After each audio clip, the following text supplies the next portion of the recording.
Welcome everybody, welcome. आज का जो हमारा टॉपिक है वो है advent of Europeans in India part 2। तो आज हम दूसरे भाग की बात करेंगे। और इसके बारे में बात करने से पहले मतलब पहले भाग में हमने पोर्टुगीज़ की बात की थी, एडवेंट ऑफ पोर्टुगीज़ पार्ट 1 की बात की थी। आज इस भाग में हम पोर्टुगीज़ के ऊपर सेकंड वीडियो लेके आए हैं। आज हम सेकंड पार्ट की बात करेंगे, लेकिन कुछ बताऊं उससे पहले मेरे बारे में इंट्रोडक्शन दे देता हूं। My name is Kunal P Thakur and I am an educator for civil service examination conducted by UPSC. And by education, I am LLB, LLM with business law, and I'm teaching for the civil services since 2011, and I'm teaching online as well as offline also. तो ये जो video series है वो है modern history series है, और इसमें modern history के सारे टॉपिक्स को मैं डिटेल में कवर करूँगा। और ये जब आप कवर करोगे तो हिस्ट्री, मॉडर्न हिस्ट्री से रिलेटेड जो भी एग्जामिनेशन पॉइंट ऑफ व्यू से, या फिर आप जीके की तैयारी कर रहे हो या आपको सामान्य नॉलेज रखना है, तो उसके बारे में आपकी प्रिपरेशन जो है वो अच्छे तरीके से हो जाएगी। और सारे टॉपिक्स कवर कर रहा हूँ। अब यहाँ पे पोर्टुगीज़ का पहला पार्ट जो है हमने कवर किया था। अब हम थोड़ा रिकैप करके पोर्टुगीज़ के पार्ट 2 की बात करेंगे कि मतलब इसके बाद क्या कि जब वास्को द गामा भारत आ जाते हैं और उसके बाद भारत से वो बहुत सारा व्यापार करके जब जाते हैं यूरोप में और प्रॉफिट कमाते हैं, उसके बाद क्या क्या होता है इसकी बात करेंगे। तो देखो, advent of Europeans, advent of Portuguese part 2, यहाँ पे सेकंड पार्ट से शुरू कर रहे हैं हम। तो एडवेंट ऑफ यूरोपियंस की हम पहले बात करें, थोड़ा रिकैप करें, तो हम बात कर सकते हैं कि यूरोपियंस में सबसे पहले कौन आए थे। सबसे पहले पोर्टुगीज़ आए थे, उसके बाद डच, उसके बाद डेनिश, उसके बाद आए थे अंग्रेज, इंग्लिश, और उसके बाद finally French east India company Bharat में आती है। अब हम अगर पोर्टुगीज़ की अगर बात करें तो पोर्टुगीज़ में भी सबसे पहले वास्को दी गामा आते हैं, 1498 में आते हैं। उसके बाद पेड्रो अल्वेरेस कैब्रल 1500 में आते हैं। इन दोनों के बारे में हमने कल बात की थी। और उसके बाद Vasco da Gama once again ही केम टू इंडिया इन 1501, दूसरी बार आते हैं। तो यहाँ पे कालीकट में जब आते हैं, जामोरिन का यहाँ पे शासन होता है, पहली बार आते हैं तो उनका स्वागत बहुत अच्छे तरीके से किया जाता है। लेकिन जब ये दूसरी बार आते हैं तो उस टाइम पे वो समझ जाते हैं कि इनके इंटेंशन क्या है। उसके बाद इनका जामोरिन के साथ क्लैश होता है और ये अपनी फैक्ट्री एस्टेब्लिश कर रहे होते हैं। और उसके बाद तो हम बोल सकते हैं कि कैब्रियल, कैब्रियल के बाद फिर से वास्को द गामा आए, और उसके बाद आते हैं फ्रांसिस्को डी अल्मेडा। तो ये एज ए गवर्नर आते हैं यहाँ पे। अल्मेडा के बाद नेक्स्ट आते अल्फांसो डी अल्बुक्वेर्के, और उसके बाद आते नीनो दा कुन्हा। तो इन सबको आज देखने वाले हैं हम। तो चलिए देखते हैं हम एडवेंट ऑफ पोर्टुगीज पार्ट 2 को देखते हैं। तो सबसे पहले अगर हम बात करें तो हमने कल जो बात की थी, पहले वीडियो में हमने वास्को द गामा की बात की थी, पेड्रो अल्वेरेस कैब्रल, और फिर से वास्को द गामा आए उसकी बात की थी। अभी शुरू करेंगे हम, यहाँ से शुरू करेंगे हम, फ्रांसिस्को डी अल्मेडा से शुरू करेंगे। तो शुरू करते हैं। तो देखिए, फ्रांसिस्को डी अल्मेडा जो है वो भारत आते हैं। कब आते हैं? तो ये 1505 में भारत आते हैं। The king of Portugal appointed a governor, तो इनको एज ए गवर्नर भारत में भेजा जाता है, फ्रांसिस्को डी अल्मेडा को, governor in India for a term of 3 years, 3 साल के लिए इनका अपॉइंटमेंट होता है। ये भारत आते हैं and he is now equip with all the tools, incumbent with sufficient force, तो उनके साथ फोर्स भी होती है, so that they can protect the Portuguese interest in India. Bharat में जो पोर्टुगीज के इंटरेस्ट है, जो हित है, उनको प्रोटेक्ट कर सके, तो ये आर्मी के साथ आते हैं, बहुत बड़ी फोर्स के साथ आते हैं। उसके बाद अल्मेडा यहाँ पे जब आते हैं, he is new appointed governor and he was asked to consolidate the position of Portuguese in India, कि अब तक जो भी उनका इन्फ्लुएंस है उन सारे अपनी ताकत को बढ़ाना और पूरे जगह को कंसोलिडेट करना, अपने पूरे जो उन्होंने जो भी कमाया है, जहाँ जहाँ भी फैक्ट्री एस्टेब्लिश की है, तो सारे पोजीशन को स्ट्रॉन्ग करना और अपनी पोजीशन को स्ट्रॉन्ग करना। और इंडियन ओशन में भी वो अपना वर्चस्व बढ़ाएंगे। और साथ साथ क्या करना? To destroy the Muslim trade by seizing Aden, तो एडम नाम का एक बंदरगाह है इंडियन ओशन में, ऑर्मुज है, और मलक्का है, मलक्का स्ट्रेट। तो मतलब भारतीय ओशन में, इंडियन ओशन में एडन, ऑर्मुज, मलक्का जो है, तो वहाँ पे अपना कब्जा एस्टेब्लिश करना, अपना कंट्रोल एस्टेब्लिश करना, और जो मुस्लिम ट्रेड है उसको डिस्ट्रॉय करना, क्योंकि मुस्लिम जो है, अरब के मुस्लिम खासकर, ये उनके कॉम्पिटिटर्स है। तो अल्मेडा का ये मकसद था कि यहाँ पे आके एक तरीके का वर्चस्व कायम करना। नाउ पोर्टुगीज की तरफ से जब अल्मेडा आते हैं, he was advise to build fortress, कि जो भी जगह उन लोगों ने अपने कब्जे में कर ली है वहाँ वहाँ किलेबंदी करनी है, और किलेबंदी करेंगे तो क्या होगा कि वो एक साम्राज्य जैसा पावर बन जाएगा। तो वो फोर्ट्रेस बनाएंगे कहाँ, अंजादीवा, कोची, कैनानोर, किलवा, ये जो जगह है तो यहाँ पे वो किले बनाना शुरू कर देंगे। But Almeida however encountered along with the opposition, तो जो जामुरीन जो है यहाँ के राजा कालीकट के, उन्होंने अपोज तो किया इसको, but he also encountered threat from the Mamluk Sultan of Egypt. तो इजिप्ट, अफ्रीका, नॉर्थ अफ्रीका में एक देश है इजिप्ट, वहाँ पे एक सुल्तान थे, तो उनसे भी उनको अपोजिशन मिला, और यहाँ पे जामुरीन कालीकट के जो राजा है उनसे भी उनको अपोजिशन मिला। उन दोनों के साथ उनको लड़ना पड़ा। तो इसीलिए आप देख सकते हो कि अल्मेडा जब भारत आते हैं तो उनके अब युद्ध होंगे। तो क्या होगा यहाँ पे, तो यहाँ पे जो वेनाइस, तो इटली के पास जो एक छोटा सा टाउन है, वो बहुत ही वेल्दी टाउन है, वहाँ पे व्यापार बहुत ज़्यादा होता है, और पोर्टुगीज जो थे उनके लिए खतरा बन चुके थे। तो इसीलिए वो जो हमारे इजिप्ट के सुल्तान हैं या फिर गुजरात के जो सुल्तान हैं उनके साथ उनको एनकरेज करेंगे, उनको मदद करेंगे, और पोर्टुगीज से लड़ने के लिए वो उनको एनकरेज करेंगे। तो पोर्टुगीज़ की और इजिप्ट के सुल्तान की लड़ाई होती है, और इजिप्ट के सुल्तान की जो नेवी है उसको गुजरात की नेवी भी मदद करती है। तो इस तरीके से यहाँ पे युद्ध होता है, रेड सी के आसपास जो है वो युद्ध होता है, और उस युद्ध में क्या होता है, पोर्टुगीज़ जो है वो डिफीट हो जाते हैं। तो पोर्टुगीज़ स्क्वाड्रन जो है 1507 में जब पोर्टुगीज़ की लड़ाई होती है, किसके साथ, तो इजिप्ट के सुल्तान के साथ और गुजरात की नेवी के साथ, तो उस टाइम पे पोर्टुगीज़ जो है यहाँ पे डिफीट हो जाते हैं। और इसमें सबसे खास बात क्या होती है कि जो अल्मेडा का बेटा होता है, जो गवर्नर है फ्रांसिस्को अल्मेडा, उनका बेटा मारा जाता है, अल्मेडा सन वॉज किल्ड। अब अल्मेडा को आता है गुस्सा, अल्मेडा को बहुत गुस्सा आता है, अल्मेडा जो है वो बदला लेना चाहता है। Next year Almeida avenge his defeat by totally crushing to navy, जो गुजरात की नेवी है उसको भी पूरा क्रश कर देता है, हरा देता है, और इजिप्ट के सुल्तान की जो नेवी है उसको भी पूरा क्रश कर दिया जाता है, हरा दिया जाता है। अल्मेडा का विजन क्या था, his vision was to make Portuguese the master of Indian Ocean. Almeida चाहता था, फ्रांसिस्को डी अल्मेडा चाहता था कि इंडियन ओशन में पोर्टुगीज मास्टर बने, ये मोनोपोली करे। His policy also known as blue water policy, अगर आपको एग्जामिनेशन में पूछे बताइए पोर्टुगीज की तरफ से जो ब्लू वाटर पॉलिसी जो थी वो किसकी पॉलिसी थी, तो आंसर है फ्रांसिस्को डी अल्मेडा की, जिसे कार्टाजे सिस्टम भी कहा जाता है। और उनका ये मानना था कि अगर भारत के ऊपर कब्जा करना है या फिर जो भी पूरे प्रदेश के ऊपर कब्जा करना है, तो आपको इंडियन ओशन का मास्टर बनना पड़ेगा, इंडियन ओशन को जीतना पड़ेगा, और जो भी इंडियन ओशन के ऊपर मास्टर करेगा वो आजू बाजू के रीजन के ऊपर या भारत के ऊपर मास्टर कर सकता है। इसलिए उनकी पॉलिसी को ब्लू वाटर पॉलिसी कहते हैं, क्योंकि उन्होंने समुद्र पे बहुत ज़्यादा फोकस किया था। तो आइए एक बार फिर से क्रोनोलॉजी देख लेते हैं। तो सबसे पहले वास्को द गामा आए थे पोर्टुगीज की तरफ से 1498 में। वास्को द गामा के बाद नेक्स्ट आए थे पेड्रो अल्वेरेज कैब्रल, 1500 में आए थे। उसके बाद तीसरे नंबर पे है फिर से वास्को द गामा लौट के आए 1501 में। और वास्को द गामा के बाद जो आज का वीडियो शुरू हुआ वो यहाँ से फ्रांसिस्को डी अल्मेडा आते हैं। फ्रांसिस्को डी अल्मेडा की पॉलिसी जो है वो ब्लू वाटर पॉलिसी के नाम से जाना जाता है। फ्रांसिस्को डी अल्मेडा के बाद जो अब हम बात करेंगे वो है अल्फांसो डी अल्बुक्वेर्के की बात करेंगे, और इनके बाद नीनो दा कुन्हा की बात करेंगे। और इसके साथ ही इनकी जो क्रोनोलॉजी है वो कंप्लीट होगी, और उसके बाद हम पोर्टुगीज़ के एडमिनिस्ट्रेशन की बात करेंगे।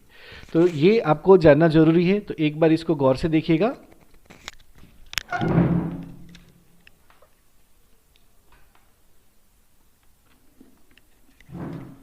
ओके, नाउ अब हम देखेंगे, तो हमने अल्मेडा तक बात की है, अब हम अल्फांसो दी अल्बुक्वेर्के की बात करते हैं।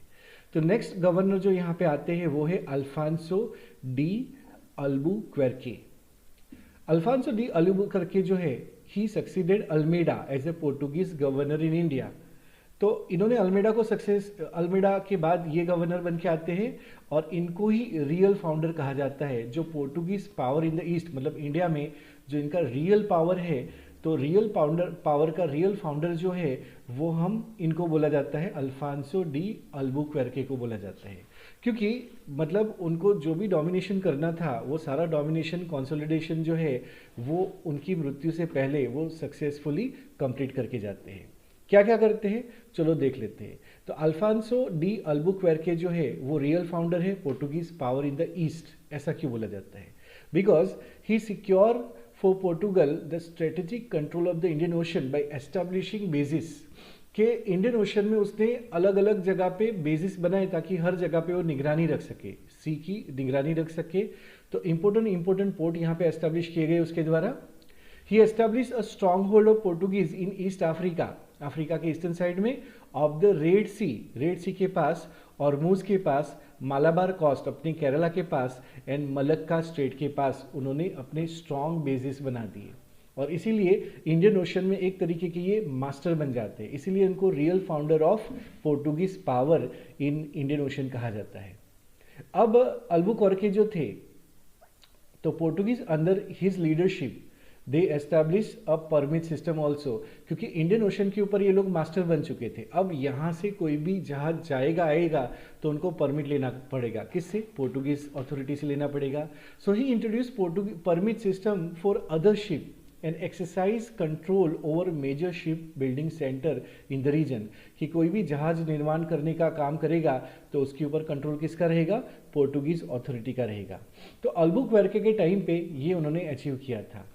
उसके बाद एक और एडवांटेज था इस टाइम पे कि जो गल्फ रीजन थे, रेड सी का रीजन था, वहाँ के जो लोकल रूलर थे वो भी क्या है, वो भी शिप बनाना चाहते थे। लेकिन प्रॉब्लम ये है कि वो डेजर्ट का रीजन है और यहाँ पे टिम्बर मतलब लकड़ियाँ अवेलेबल नहीं थी, और इसके कारण भी जो पोर्टुगीज की नेवी थी वो हमेशा ताकतवर रही इस टाइम पे। And availability of timber for the Portuguese but not for the Gulf and Red Sea region that helped Portuguese in their objective of achieving dominance on the Indian Ocean। और जो भी ओशन के ऊपर राज करेगा वो पूरे आजू बाजू के रीजन के ऊपर राज करेगा। नाउ देखिए, Albuquerque acquire Goa from the Sultan of Bijapur in 1510। तो अल्बुक्वेर्के ने गोवा जीत लिया, एक्वायर कर लिया एक्चुअली। तो सुल्तान ऑफ बीजापुर के पास गोवा था, आपको पता है ना गोवा, आपने देखा होगा कि जो अरेबियन सी है उसके पास एक बहुत सुंदर सा एक आज स्टेट है गोवा। तो 1510 में, इससे पहले बीजापुर के सुल्तान के पास ये गोवा रहता था, गोवा की टेरिटरी उनके अंदर आती थी।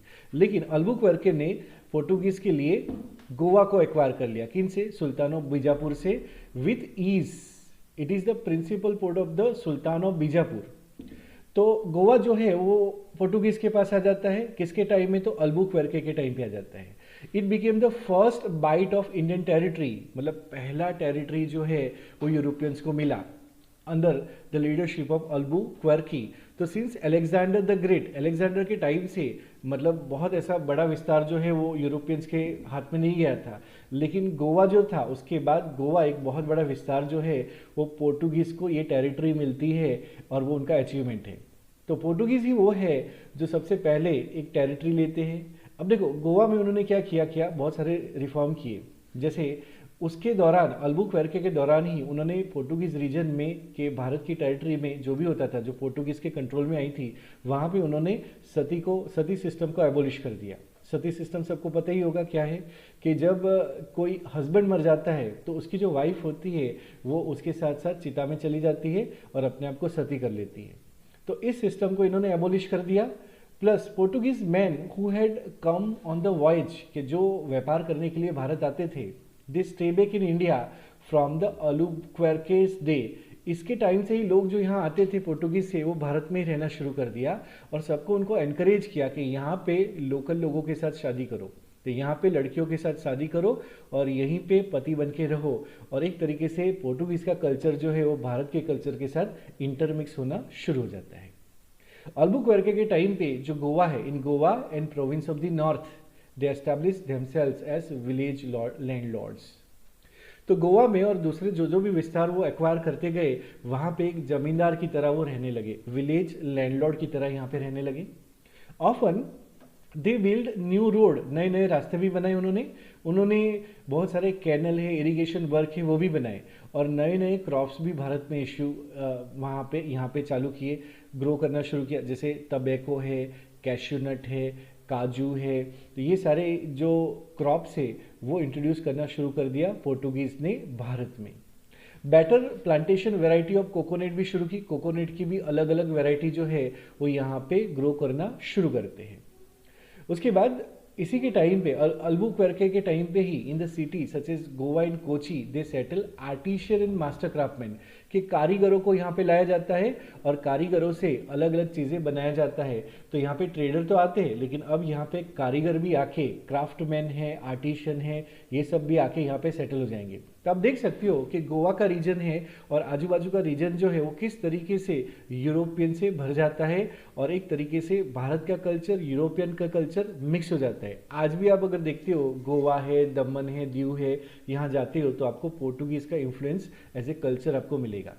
Most of such Portuguese came to look upon the new settlement rather than Portuguese home, कि मतलब अब वो अपने घर नहीं जाते थे, यहाँ आके नए सेटलमेंट में रहना शुरू करते थे और यहाँ पे कल्चर को और ज़्यादा आगे बढ़ाते थे।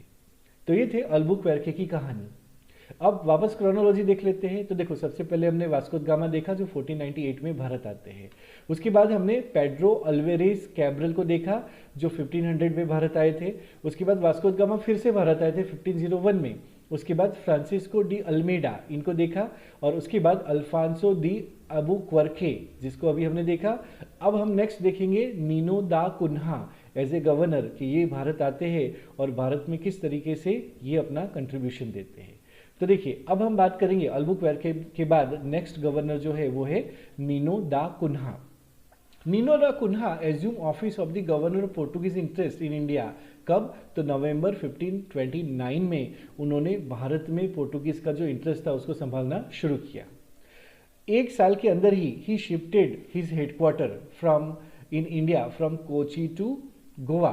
तो अगर गोवा को एक्वायर किसने किया ऐसा पूछा जाए तो हम बोलेंगे कि अल्बुक्वेर्के ने ये एक्वायर किया था सुल्तान ऑफ बीजापुर से। लेकिन अगर आपको पूछे कि who shifted capital of Portuguese in India from Kochi to Goa, तो आंसर है Nino da Cunha. Nino da Cunha ने जो पोर्टुगीज की कैपिटल थी कोची में थी उसको गोवा में शिफ्ट किया था और उसके बाद गोवा एक महत्वपूर्ण केंद्र बन जाता है पोर्टुगीज एस्टैब्लिश इन इंडिया का। अब देखो, बहादुर शाह ऑफ गुजरात, इस टाइम पे जो गुजरात के जो सुल्तान थे जिनका नाम था Bahadur Shah, he enter with the conflict with the Mughal emperor. तो मतलब बहादुर शाह गुजरात के सुल्तान थे और मुगल एम्परर उस टाइम पे हुमायूं थे, अकबर के बेटे, अकबर के पिताजी हुमायूं, मतलब बाबर के बेटे जो है वो हुमायूं है और हुमायूं के बेटे जो है वो अकबर है। तो हुमायूं जो है मुगल एम्परर है इस टाइम पे और उनके साथ कॉन्फ्लिक्ट होता है किसका? बहादुर शाह ऑफ गुजरात का। इन दोनों की जब लड़ाई होती है तो हुमायूं जो है वो गुजरात के ऊपर अटैक करने वाले हैं, तो इसीलिए जो बहादुर शाह है गुजरात में, they secure help from the Portuguese, ये पोर्टुगीज से मदद मांगते हैं और पोर्टुगीज बहादुर शाह की, गुजरात के सुल्तान है, मदद क्यों करेंगे? तो बदले में वो वादा करते हैं। तो एक एरिया बसेन, मुंबई का जो बसेन एरिया है वो एज ए गिफ्ट दिया जाता है कि मेरी मदद करोगे तो मैं तुम्हें ये गिफ्ट दूंगा। तो गुजरात जो है वो बसेन का एरिया जो है वो पोर्टुगीज को देता है और ड्यू में भी कुछ हिस्सा देने का वादा करता है।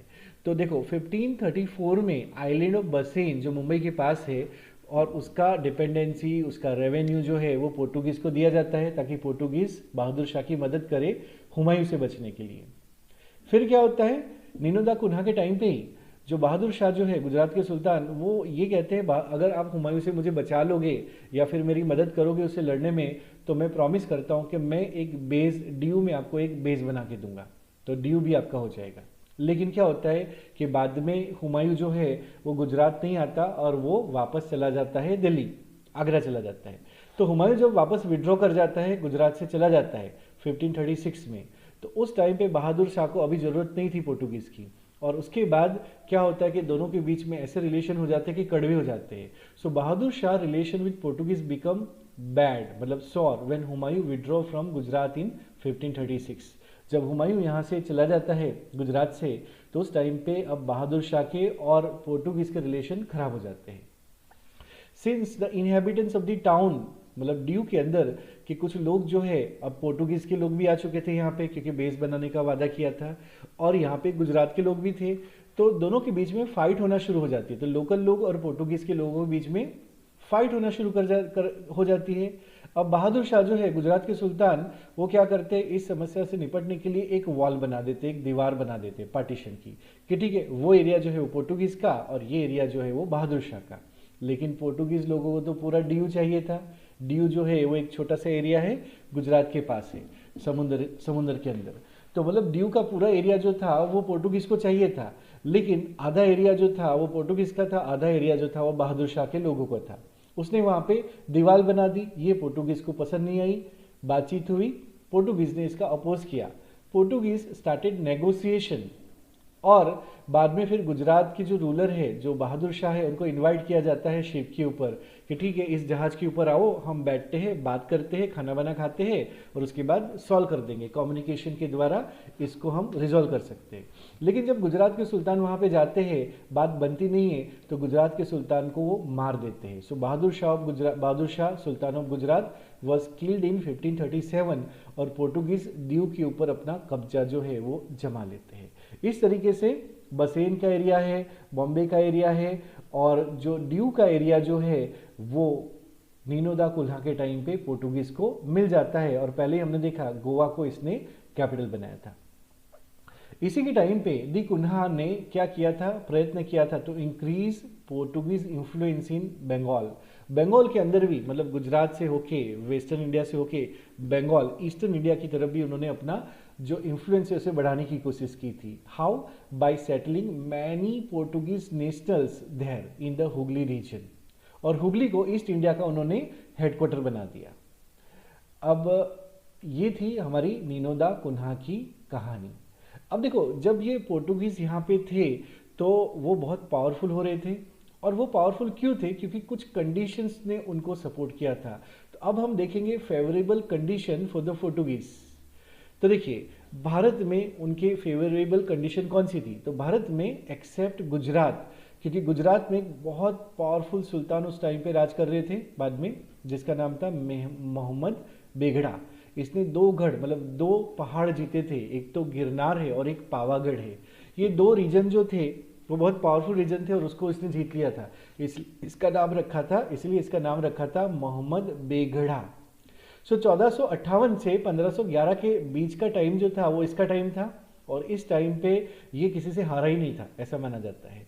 और इसको छोड़ के बाकी सारा जो पार्ट है, जैसे नॉर्दर्न पार्ट है, it was much divided among small small powers, और उसको आराम से कुचलना इनके लिए आसान था, पोर्टुगीज के लिए आसान था।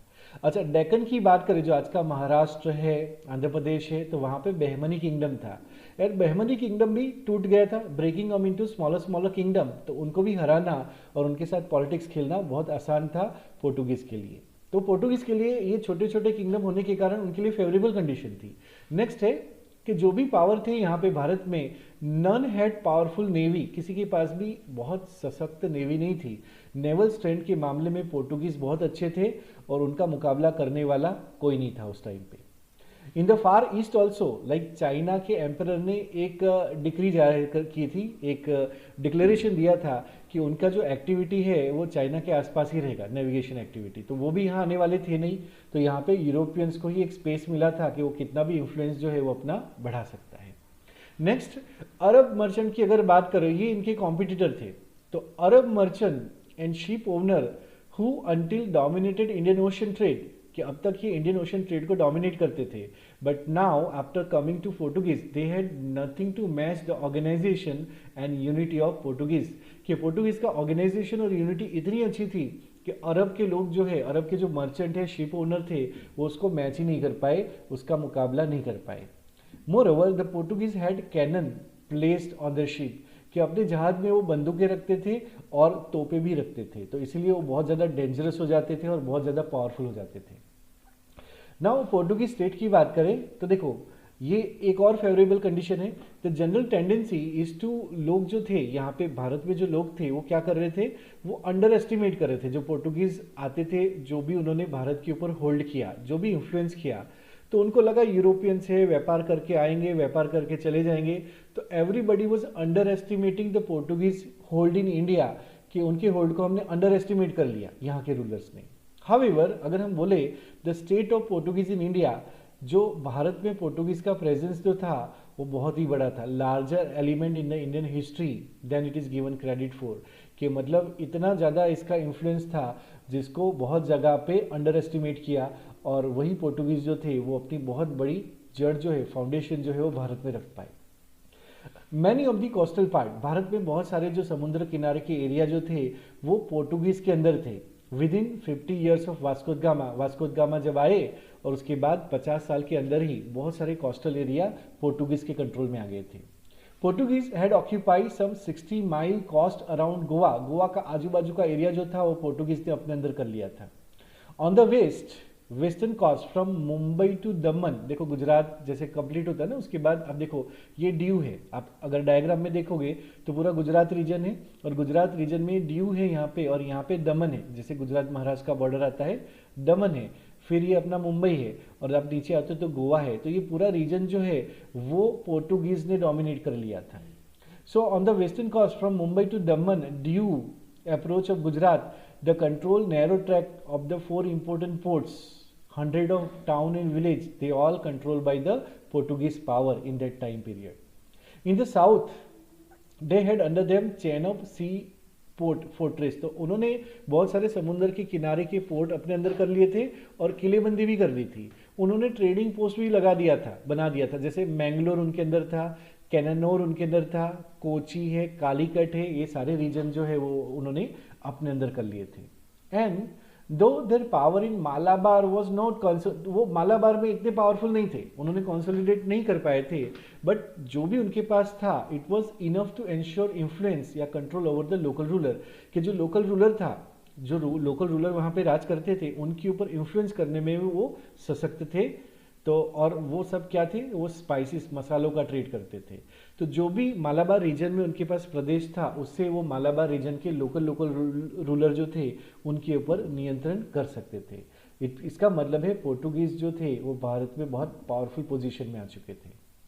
Portuguese establish further military post in India, they also establish settlement in the east coast at Santhome, Chennai में सेंट थॉम है तो वहाँ पे उन्होंने अपना सेटलमेंट किया। आंध्र प्रदेश में नागपट्टनम है, वहाँ पे भी उन्होंने अपना सेटलमेंट एस्टैब्लिश किया था। Toward the end of the 16th century wealthy settlement had grown in Hooghly in West Bengal, तो हुगली में भी पोर्टुगीज ने अपना प्रेजेंस बहुत एस्टैब्लिश कर दिया था और बहुत प्रॉफिट कमा के वो एक वेल्दी सेटलमेंट की तरह एस्टैब्लिश हो गए थे। उनके जो एनवॉय थे, उनके एम्बेसडर थे, they were exchange between Goa and many of the major kingdom in India of that time, कि बहुत सारे भारत के जो किंगडम थे वहाँ पे अपने एम्बेसडर भेजते थे, एनवॉय भेजते थे और उनके साथ भी एक रिलेशन रखते थे। इस तरीके से पोर्टुगीज जो थे वो पावरफुल बन रहे थे। अब देखिए, the treaties were sign between Goa and Deccan sultan, Deccan के सुल्तान और गोवा के बीच में 1570 में 1570 में ट्रीटी साइन होती है और बाद में इसको रिन्यू किया गया। जब तक वो किंगडम रहे तब तक ऐसी ट्रीटी को रिन्यू किया गया और अलग अलग सल्तनत में भी, डेक्कन की सल्तनत में भी जो पोर्टुगीज थे वो अपना पावर एक्सरसाइज करते थे, अपना इन्फ्लुएंस एक्सरसाइज करते थे। Portuguese always had role to play in the successive battle, कि लोकल रूलर जब आपस में लड़ते थे तो उसके अंदर भी वो इंटरफियर करते थे और उस बैटल में भी डिसाइसिव रोल प्ले करते थे। वहां पे वो बैलेंस ऑफ पावर भी करते थे, जैसे विजयनगर है और डेक्कन के सुल्तान है, उनके बीच में लड़ाई होती थी, कौन जीतेगा कौन नहीं जीतेगा, बैलेंस ऑफ पावर को संतुलन बना के रखना है, वो भी पोर्टुगीज यहाँ पे रोल प्ले करते थे। बिटवीन डेक्कनी एंड मुगल और डेक्कन के बीच में लड़ाई होगी उसमें भी वो इंटरफेयर करने चले जाते थे। कभी कभी मुगल्स और मराठा के बीच में लड़ाई होती थी तो उसमें भी वो एक दूसरे का साथ देते थे और इस तरीके से एक महत्वपूर्ण रोल प्ले करते थे यहाँ पे पोर्टुगीज। अब हम देखें पोर्टुगीज, अगर आप एक इंटरेस्टिंग बात नोट करो, पोर्टुगीज जो थे वो पहली ऐसी यूरोपियन प्रजाति जो भारत में आई। Portuguese were the first European to come to India and they were also the last to leave the land of India. Portuguese पहली ऐसी यूरोपियन प्रजाति जो भारत आती है और सबसे अंत में, मतलब लास्ट प्रजा है जो भारत छोड़ के गई है। जैसे एग्जाम्पल है, देखो 1961 में जब गवर्नमेंट ऑफ इंडिया ने गोवा, दमन और दीव जो था वो पोर्टुगीज से ले लिया, तब हमने देखा कि ये भारत के पास आ गया और पोर्टुगीज हमारा भारत छोड़ के गए। तो सबसे पहले कौन आया था और किसने कब्जा किया था? पोर्टुगीज ने कब्जा किया था एज ए यूरोपियन पावर। और सबसे लास्ट में कौन गया? तो 1961 में यूरोपियंस ही गए हैं। तो इस तरीके से हम देख सकते हैं सबसे पहले आने वाले और सबसे लास्ट जाने वाले, मतलब सबसे ज़्यादा रूल करने वाली प्रजा जो है यूरोपियंस प्रजा भारत में, वो है हमारे पोर्टुगीज। अब हम देखते हैं कि उन्होंने यहाँ पे रूल किया, किस तरीके से रूल किया। पोर्टुगीज एडमिनिस्ट्रेशन इन इंडिया, कि किस तरीके से उन्होंने प्रशासन चलाया। तो देखो, पोर्टुगीज की तरफ से जो भारत में आते थे, उनका जो सेटलमेंट होता था, उनकी फैक्ट्री होती थी, उनकी सारी एक्टिविटी होती थी, उनके हेड होते थे, head of administration was viceroy. और वाइसरॉय को 3 साल के लिए रखा जाता था यहाँ पे, 3 साल के टेन्यूर के लिए आते थे। और उनकी मदद करने के लिए उनके सेक्रेटरी आते थे, और सेक्रेटरी के साथ होता था काउंसिल। तो काउंसिल और सेक्रेटरी किसकी मदद करते थे? वाइसरॉय की मदद करते थे। तो मतलब वाइसरॉय आते थे 3 साल के लिए, उनकी मदद उनके सेक्रेटरी करते थे और काउंसिल करती थी। और उनकी मदद next in the important was Vedor da Fazenda. जैसे कलेक्टर एक उपाधि होती है, सेक्रेटरी एक उपाधि होती है, वैसे ही एक पोस्ट होती है जिसे वेडोर डा फजेंदा कहा जाता है। तो सेक्रेटरी के बाद नेक्स्ट रैंक में जो आएगा वो वेडोर डी फजेंदा आएगा। And they were responsible for revenue and cargo and dispatch of fleet, कि जो भी जहाज़ों का बेड़ा होता था, जो भी रेवेन्यू कलेक्शन होता था, तो उसका संचालन कौन करता था? वेडोर डी फजेंदा करते थे। तो सबसे पहली रैंक होगी वाइसरॉय की, उसके बाद सेक्रेटरी, उसका काउंसिल, और उसके बाद नेक्स्ट रैंक में आएगा वेडोर डी फजेंदा। ये उनका एडमिनिस्ट्रेशन का स्ट्रक्चर था। उसके बाद उन्होंने किले बनाए थे। देखो, द फोर्ट्रेस थे फ्रॉम अफ्रीका टू चाइना, तो उनके पास अफ्रीका से लेकर चाइना तक बहुत सारे किले बनाए हुए थे उन्होंने।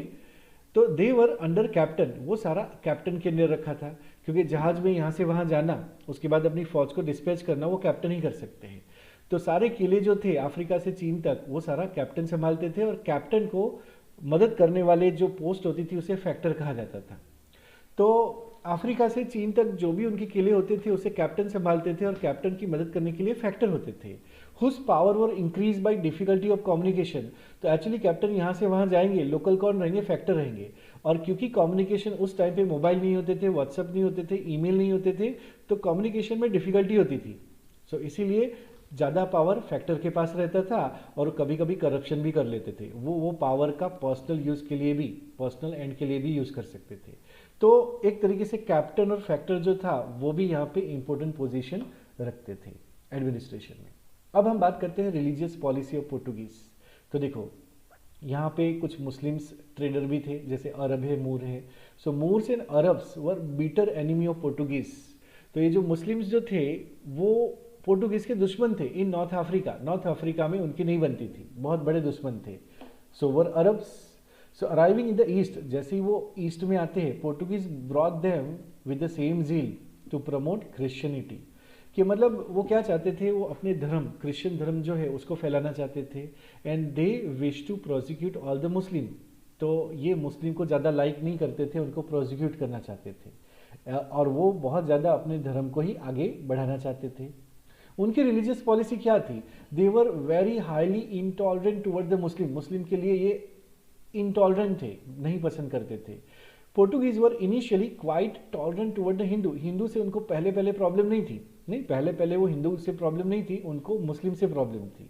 लेकिन बाद में क्या हुआ? Over the period of time, introduction of inquisition in Goa. Goa में जैसे जैसे रिफॉर्म हुआ, there was a change, and Hindu were also prosecuted. बाद में उनको हिंदुओं से भी प्रॉब्लम होना चालू हो गया। तो शुरुआत में भारत में आते ही मुस्लिम के साथ दुश्मनी थी, फिर धीरे धीरे उनकी दुश्मनी हिंदुओं के साथ भी हो गई। But in spite of this intolerant behaviour, Jesus made good impression. कि वहाँ के जो पादरी होते थे उन्होंने बहुत अच्छा एक इम्प्रेशन दिया था अकबर की कोर्ट में, अकबर के दरबार में। Mainly due to Mughal emperor, जो अकबर थे वो मतलब वो एक नया धर्म बना रहे थे, वो एक आइडियोलॉजी बना रहे थे, थियोलॉजी बना रहे थे, दीन पन्हा। तो क्या है कि सारे रिलीजन को वो रिलीजियस गुरु को बुलाते थे, डिस्कशन करवाते और अच्छे अच्छे पॉइंट्स को निकालते थे, और एक कोड ऑफ कंडक्ट बनाना चाहते थे, एक एथिकल कंडक्ट बनाना चाहते थे, और अपने शासन को और अच्छा करने के लिए रिलीजन का सहारा ले रहे थे। तो मुगल एम्परर ने सारे रिलीजियस गुरु को, उस टाइम के जो महान महान रिलीजियस गुरु थे उनको बुलाते थे। तो उन्होंने गोवा से जो पादरी होते थे क्रिश्चियन धर्म के, उनको भी बुलाया था, और उन्होंने बहुत अच्छा डिस्कशन किया था। तो अकबर उनसे इम्प्रेस भी थे, so due to Mughal emperor interest in questions of theology, के धर्म के बारे में, भगवान के बारे में वो जानना चाहते थे और अच्छी अच्छी चीज़ों को इनकॉर्पोरेट करना चाहते थे अपने नए religious code of conduct, ethical conduct, दीन पनाह के अंदर। तो सितंबर 1579 में अकबर ने forwarded a letter to the authority at Goa, Goa में अपना एक इनविटेशन भेजा और उनसे रिक्वेस्ट किया कि कम से कम 2 लर्न प्रिस्ट, 2 पादरी जो पढ़े लिखे हो उनको मेरे दरबार में भेजो। चर्च अथॉरिटी गोवा ने ईगरली इसको एक्सेप्ट कर लिया, इनविटेशन को बहुत अच्छे से उन्होंने एक्सेप्ट कर लिया और खुश हो गए और उनको ऐसा लगा कि ये क्रिश्चियन धर्म के बारे में जानना चाहते हैं, तो इसका मतलब है जो एम्परर है वो क्रिश्चियन धर्म में कन्वर्ट होना चाहते हैं। तो उनको इम्प्रेशन ऐसा गया कि क्रिश्चियन धर्म के लिए वो पादरियों को बुला रहे हैं, उनसे डिस्कशन करेंगे और अगर वो इम्प्रेस हो जाएंगे तो अकबर जो है वो क्रिश्चियन धर्म को अपना लेंगे। तो यहाँ पे ऐसा इंप्रेशन था, इसलिए ये लोग खुश थे और यहाँ के पादरी वहाँ जाते हैं। तो देखो, जीसस फादर रोडोल्फ एक्वाविवा, ये 2 जन जो है वो अकबर की कोर्ट में जाते हैं और तीसरे जो है वो एंटोनियो मोनेसेरेट। तो Jesus father Rodolfo Acquaviva, Antonio Monserrate were selected for the purpose and they went to the Fatehpur Sikri. तो अकबर के टाइम पे फतेहपुर सिकरी अकबर ने अपना हेडक्वार्टर बनाया था। तो अकबर के फतेहपुर सिकरी में ये पादरी जाते हैं। कब जाते हैं? तो फरवरी 28, 1580 को जाते हैं and they were receive with honour, बड़े सम्मान के साथ उनको रिसेप्शन दिया जाता है, उनको रखा जाता है और उसके बाद जो हमारा धर्म का डिस्कशन होता है तो वहाँ पे बिठा के उनको अच्छे से उनके साथ डिस्कशन किया जाता है, एक तरह का रिलीजियस पार्लियामेंट होता है। Now Acquaviva and Monserrate went back in 1583, ये 2 पादरी जो है वो वापस आ जाते हैं, believing to hope that the Portuguese entertain the Akbar's conversion to the Christian faith. उनको ऐसा लगता है, ऐसी होप होती है कि अकबर किसी ना किसी दिन तो क्या हो जाएगा, क्रिश्चियन धर्म को अपना ही लेगा। दे वर होपफुल। उसके बाद अकबर ने सेकंड मिशन बुलाया था। तो अकबर किस लिए बुला रहे थे? वो अपने दीन पनाह के लिए बुला रहे थे, डिस्कशन करवाने के लिए। लेकिन यहाँ के पादरियों को, पोर्टुगीज को क्या लगता था कि अकबर जो है वो रिलीजन को कन्वर्ट करना चाहते हैं, अपने रिलीजन में से दूसरे रिलीजन में जाना चाहते हैं। अकबर ने सेकंड मिशन बुलाया था 1590 को और उसमें भी सिमिलर नोट के साथ ये एंड हुआ, 1592 को एंड हुआ और ऐसा ही इंप्रेशन दोनों तरफ लगा। तीसरा मिशन अकबर ने बुलाया था 1595 में। तो याद रखिएगा 3 मिशन जो है वो अकबर ने बुलाए थे। तो क्रिश्चियन मिशनरी यहाँ पे आए थे, पादरी आए थे, डिस्कशन हुआ था। तीसरी बार उनको लाहौर बुलाया जाता है, लाहौर में रखा जाता है और लाहौर में एक परमानेंट इंस्टीट्यूशन उनके लिए बनाया जाता है और वहाँ पे सेक्युलर पॉलिटिक्स की बात होती है और सेक्युलर पॉलिटिक्स में उनको इन्फ्लुएंस करने दिया जाता है। उसके बाद यहाँ पे father Jerome Xavier and Emmanuel Pinheiro were the leader of the mission. ये 2 जन जो है यहाँ पे आते हैं और उसके बाद उनके साथ जो लेटर एक्सचेंज हुए थे वो पोर्टुगीज जो है वो अपने रीजन में बहुत ज़्यादा सर्कुलेट करते हैं। दे बिकम वाइडली नोन और उनको ऐसा लगता है कि अकबर के काल में वो बहुत ज़्यादा प्रभावित हुए हैं क्रिश्चियन धर्म से। उसके बाद क्या होता है कि अकबर के बाद जो उनका बेटा है जहांगीर, उनका बचपन का नाम है प्रिंस सलीम। तो जब सलीम जहांगीर बनके जब वो नेक्स्ट बादशाह बनता है तो पहले उनका रिलेशन जो है पोर्टुगीज के साथ अच्छा नहीं होता है, क्रिश्चियन मिशनरी के साथ उनका रिलेशन अच्छा नहीं होता है, वो मुस्लिम इन्फ्लुएंस में होता है, मुस्लिम उलेमाओं के इन्फ्लुएंस में होता है। लेकिन बाद में ग्रेजुअली टेम्पररी एंस्ट्रेनमेंट जो है, जो दुश्मनी है वो ख़त्म हो जाती है और जहांगीर भी उनके साथ एक नया संबंध बनाता है। तो 1606 के आते आते ही gain renew his favour to them, धीरे धीरे उनके रिलेशन अच्छे होते हैं और वो भी क्रिश्चियन धर्म को, क्रिश्चियन मिशनरी को अपना फेवर देना शुरू कर देते हैं। The elegant and special church, Lahore में एक बहुत बड़ा भव्य चर्च बनाया जाता है और उसको अलाउ किया जाता है और उसके साथ साथ जो भी धर्म की जो गतिविधि होती है उसको भी लाहौर में होने दी जाती है। देखिए 1608 में 20 बैप्टिज्म इन आगरा कैरिड आउट और जो यहाँ के प्रीस्ट होते हैं उनको उतनी लिबर्टी दी जाती है जो पोर्टुगल में, जो अपने देश में जो उनको मिलती थी उतनी ही लिबर्टी जो है वो आगरा के अंदर भी दी जाती है और उससे उनको ऐसा लगता है कि जहांगीर भी कहीं ना कहीं क्रिश्चियन धर्म से इम्प्रेस्ड है। Now Jahangir conduct was such that the jurist priest become hopeful of bringing him with the Christian fold, उनको क्रिश्चियन फोल्ड में कन्वर्ट कर देंगे, ऐसा उनको लगा था। जहांगीर के कंडक्ट से भी ऐसा लगा था। However, the hope were belied, ये होप जो थी वो उनकी टूट जाती है बाद में। और कभी कभी आप देखोगे पोर्टुगीज का जो एक्शंस थे वो बहुत एरोगेंट हो चुके थे, बहुत ही ज़्यादा वो रूड हो चुके थे, उनके वाइसरॉय बहुत ही रूड हो चुके थे, और बीच में क्या होता है, मुगल के साथ उनके रिलेशन जो है बाद में बिगड़ जाते हैं। और जो हमारे जहांगीर के बाद जो शाहजहां आते हैं तो उसके टाइम पे बहुत ज़्यादा बिगड़ जाते हैं, और रिफ्ट जो है मुगल एम्परर और पोर्टुगीज़ के बीच में पड़ जाता है।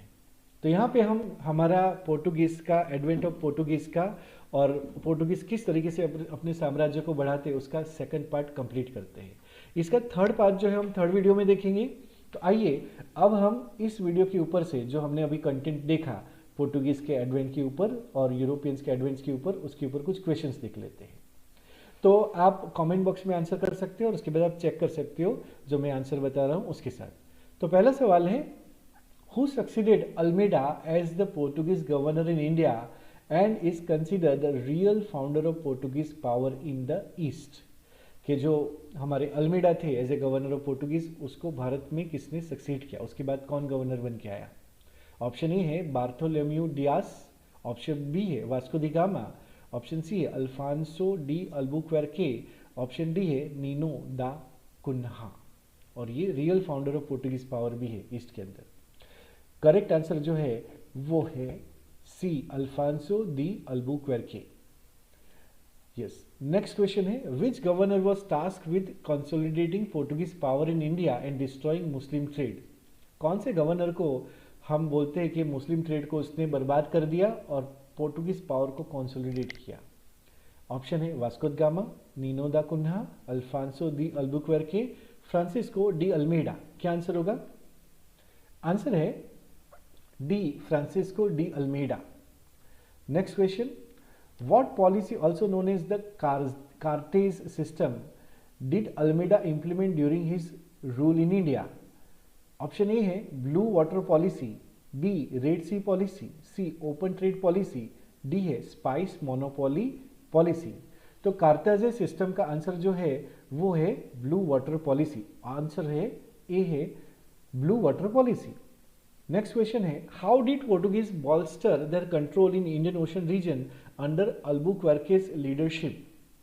ऑप्शन ए है by introducing a permit system for other ships, option B by conquering Indian kingdom, C by establishing trading posts in China, D by forming alliance with the Arab. The correct answer is A by introducing permit system for other ship. Next question, आप भी comment box में लिखते रहिएगा और उसके बाद आप देखिएगा क्या आंसर होता है।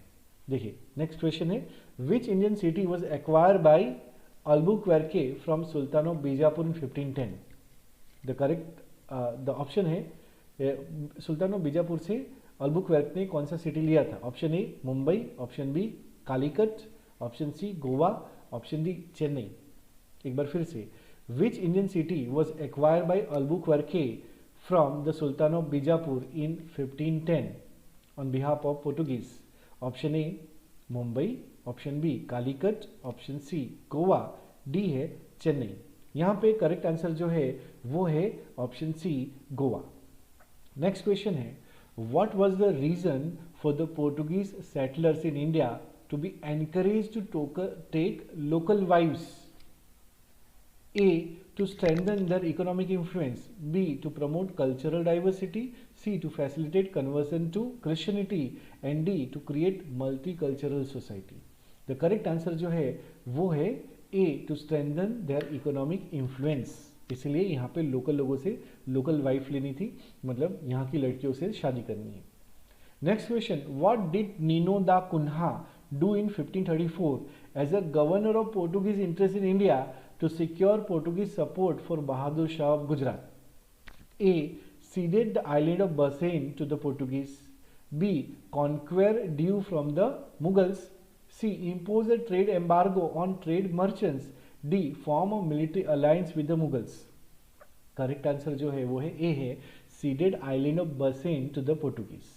Now next question is, under Portuguese administration who was responsible for revenue and managing the cargo and dispatch of fleet? A viceroy, B secretary, C वेडोर da फजेंदा, D captain. तो कौन रिस्पॉन्सिबल था रेवेन्यू के लिए और managing cargo के लिए? Correct answer जो है वो है सी, वेडोर डा फजेंदा।